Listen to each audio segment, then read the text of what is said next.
Hello అండి. నా పేరు మహతి. నేనిప్పుడు చెప్పే కథ 'గొప్ప మనసు'. రాయవరం చిన్న గ్రామం. దాన్ని ఆనుకుని ప్రవహిస్తున్న నదికి పుష్కరాలు వచ్చినాయి. వారం రోజుల నుంచి జనం ఎక్కడి నుంచో తండోపతండాలుగా వచ్చి నదిలో స్నానం చేసి వెళుతున్నారు. వారం 10 రోజుల పాటు గ్రామస్తులకు ఇదొక పెద్ద పండుగ. ఆ సమయంలోనే గ్రామంలోని చిన్న రైతు దశరథయ్య కూతురు సుమతి పుట్టినరోజు పండుగ వచ్చింది. అతడి భార్య భర్తను వేగిరపెడుతూ, చీకటి పడకుండా వచ్చేయండి, దర్జీ ఈసరికి అమ్మాయి పట్టుపరికిని కుట్టే ఉంటాడు, అమ్మాయిని గుడికి తీసుకుపోవాలి, అసలే ఊరి నిండా జనం అని హెచ్చరించింది. అయితే దశరథయ్య దర్జీ దగ్గరకు వెళ్ళేసరికి ఇంకా పరికిణీ పని పూర్తి కాలేదు. దర్జీ అతన్ని కొంతసేపు కూర్చోబెట్టి పని పూర్తి చేశాడు.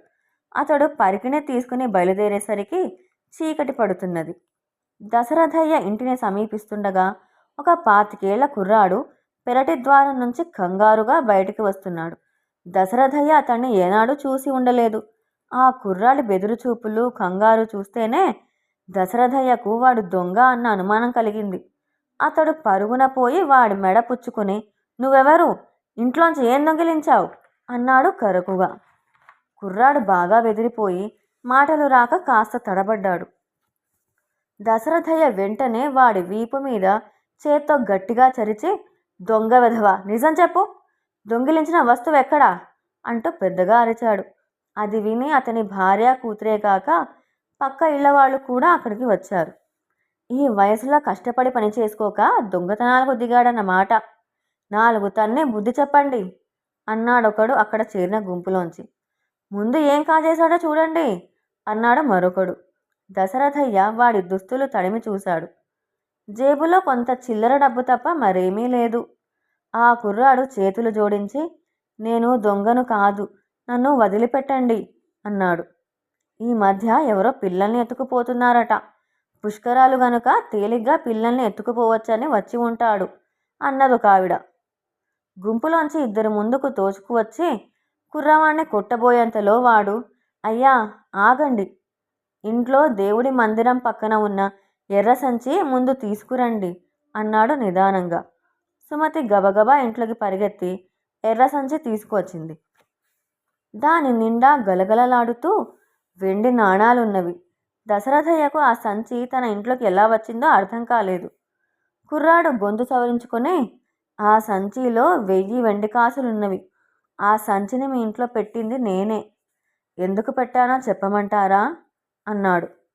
దశరథయ్యతో పాటు అక్కడ చేరిన వాళ్ళందరూ ఆశ్చర్యపోతూ కుర్రాడి కేసి చూశారు. వాడు జరిగిన సంగతి ఇలా చెప్పాడు. 12 సంవత్సరాల క్రితం వాడికి బాగా జబ్బు చేసింది. వైద్యులు వాడి తండ్రితో పట్నం తీసుకుపోయి మంచి వైద్యం చేయిస్తేనే కానీ పిల్లవాడు బతకడని చెప్పారు. అయితే తండ్రి చేతిలో అవసరానికి తగిన డబ్బు లేదు. పొరుగురిలో అతడి చిన్ననాటి స్నేహితుడు ఒకడున్నాడు. అతడు తప్పక సాయం చేయగలడన్న ఆశతో ఆయన ఆ ఊరు వెళ్ళాడు. అయితే ఆ స్నేహితుడు పుష్కరాల స్నానం కోసం ఈ ఊరు వచ్చినట్టు తెలిసింది. కుర్రవాడి తండ్రి అక్కడి నుంచి అతడి కోసం ఈ ఊరు వచ్చాడు. కానీ సాయంకాలం వరకు తిరిగినా అంతమంది తీర్థ ప్రజల్లో ఆయనకు తన స్నేహితుడు కనిపించలేదు. ఇక చేసేది లేక తన గ్రామానికి బయలుదేరుతూ దాహం తీర్చుకునేందుకు ఊరి రచ్చబండకు ఎదురుగా ఉన్న మండువా ఇంటికి వెళ్ళి తలుపు తట్టాడు.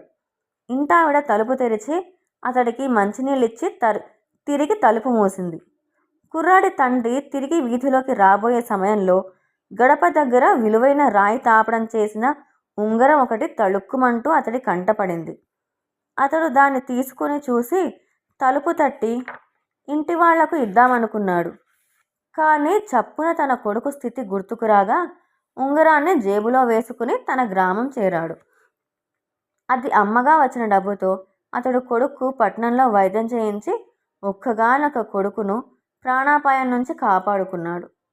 కుర్రాడు ఇదంతా చెప్పి దశరథయ్యతో, అయ్యా, ఆ తరువాత మా నాన్న మీ బాకీ తీర్చేందుకు ఎంతగానో ప్రయత్నించాడు, అయినా సాధ్యపడలేదు. అయితే నెల రోజుల క్రితం బాగా జబ్బు చేసి చనిపోయే ముందు మా నాన్న ఈ జరిగినదంతా చెప్పి తన కర్మకాండకు అట్టే ఖర్చు పెట్టవద్దని ఇంట్లో ఉన్న 800 కాసులకు మరి 200 ఎలానైనా చేర్చి తమకివ్వవలసినదని చెప్పారు. పోయిన మా నాన్నను గురించి దొంగగా చెప్పడం మనస్కరించక 1000 వెండి కాసుల్ని రహస్యంగా తమ ఇంట్లోని దేవుడి మందిరం పక్కన పెట్టాను. ఆ డబ్బు తమదే అన్నాడు చేతులు జోడించి నమస్కరిస్తూ. ఆ కుర్రాడి నిజాయితీ చూసి అక్కడ చేరిన వాళ్ళందరూ ఆశ్చర్యపోయారు. సంగతేమిటో కనుక్కోకుండా కనబడిన వాళ్ళని పట్టుకుని దొంగ అంటూ కేకలు పెట్టడం ఏం మర్యాద అంటూ జనం దశరథయ్యను చీవాట్లు పెట్టి వెళ్ళిపోయారు. కుర్రాడు కూడా అక్కడి నుంచి వెళ్ళిపోగానే దశరథయ్యను తన కూతురు చేతిలో ఉన్న డబ్బు సంచి తీసుకోబోతూ, నీ పుట్టినరోజున మంచి బహుమతి లభించింది. ఆ డబ్బుతో నీకు బంగారం గొలుసు చేయిస్తాను అన్నాడు. ఆ మాటకు భార్య అడ్డువచ్చి, ఇంకా నయం, పసిపిల్ల వంటి మీద బంగారం ఉండడం ప్రమాదం. ఆ డబ్బుతో ముందు నేను గాజులు చేయించుకుంటాను అన్నది. సుమతి డబ్బు సంచి ఉన్న చేతిని వెనక్కు లాక్కొని తండ్రిని, ఈ రోజుతో నాకు ఎన్ని సంవత్సరాలు నిండాయి నాన్న అని అడిగింది. నాకు ఆ మాత్రం గుర్తులేదనుకోకు తల్లి, ఈ రోజుతో నీకు 9 నుండి 10 వస్తాయి అన్నాడు దశరథయ్య. ఆ అబ్బాయి తీర్చిన బాకీ 12 ఏళ్ల కిందటిది. మనం ఈ ఇల్లు కొన్న తరువాత ఏడాదికి నేను పుట్టాను. అంటే ఆ ఉంగరం మనకు ఈ ఇల్లు అమ్మిన రామయ్య తాతదన్నమాట. పిల్లలు సరిగా చూడక ఆరోగ్యం కూడా చెడి తాత చాలా కష్టాలలో ఉన్నాడు. ఈ డబ్బు తాతకు బాగా ఉపయోగిస్తుంది. ఇది తాతకు ఇచ్చి వస్తాను అంటూ సుమతి బయలుదేరబోయింది. దశరథయ్య, అతడి భార్య తమ కూతురి దయాగుణానికి అబ్బురపడ్డారు.